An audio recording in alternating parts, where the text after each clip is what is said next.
സോങ്സിലാണെങ്കിലും Pushpa reference വെച്ചിട്ടുണ്ടായിരുന്നു. അത് ഭയങ്കര ബ്രില്യൻ്റ് ആയിട്ടുള്ള കോളായിട്ട് തോന്നി, കാരണം രണ്ട് ക്യാരക്ടേഴ്സും ഭയങ്കര സിമിലർ ആണ്. അപ്പോൾ എൻ്റെ ക്വസ്റ്റ്യൻ എന്താണെന്ന് വെച്ച് കഴിഞ്ഞാൽ, ഡബിൾ മോഹനെ പുഷ്പ ഏതെങ്കിലും തരത്തിൽ ഇൻഫ്ലുവൻസ് ചെയ്തിട്ടുണ്ടോ? ഇല്ലെങ്കിൽ ഇങ്ങനൊരു സിമിലാരിറ്റി ഉണ്ടാവാതിരിക്കാൻ എന്തെങ്കിലും പ്രിക്കോഷൻസ് രാജുവിട്ട് എടുത്തിട്ടുണ്ടോ?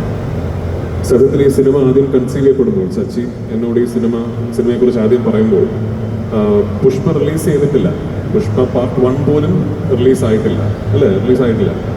അപ്പൊ അന്ന് ഇതുപോലെ മറ്റൊരു ചന്ദനക്കള്ളക്കടത്തുകാരന്റെ സിനിമ തെലുങ്കിൽ നിന്ന് സംഭവിക്കുന്നുണ്ടെന്നും അതിങ്ങനെ ഒരു നേഷൻ വൈഡ് ഒരു ഫിനോമിനായി മാറുമെന്നൊന്നും ഞങ്ങൾക്കാർക്കും അറിയില്ല. നിർഭാഗ്യവശാൽ ഇതിന്റെ ഒരു യാത്രയുടെ പര്യവസാനം വിലായത്ത് ബുദ്ധയുടെ ഷൂട്ടിംഗ് തീരാറായപ്പോൾ പുഷ്പ 1ഉം 2ഉം റിലീസായി. പുഷ്പ എന്ന് പറയുന്ന ക്യാരക്ടർ ഇന്ത്യ എമ്പാടും ഒരു വലിയ റേജായി മാറിക്കഴിഞ്ഞു.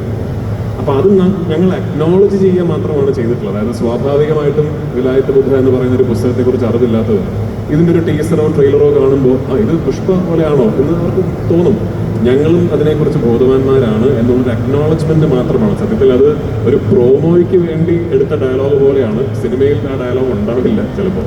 ഇത്തരത്തിലൊരു സിനിമാ ആവിഷ്കരണം ഉണ്ടെന്നും അങ്ങനെ ചന്ദനക്കള്ളക്കടത്തിനെ ഭയങ്കര റൊമാൻറ്റിസൈസ് ചെയ്ത് അത്തരത്തിലൊരു വലിയ നായക സങ്കല്പം സിനിമയിൽ ഉണ്ടെന്നുമുള്ള കാര്യം ഞങ്ങളായിട്ട് തന്നെ അക്നോളജ് ചെയ്തതെന്ന് മാത്രമേ ഉള്ളൂ.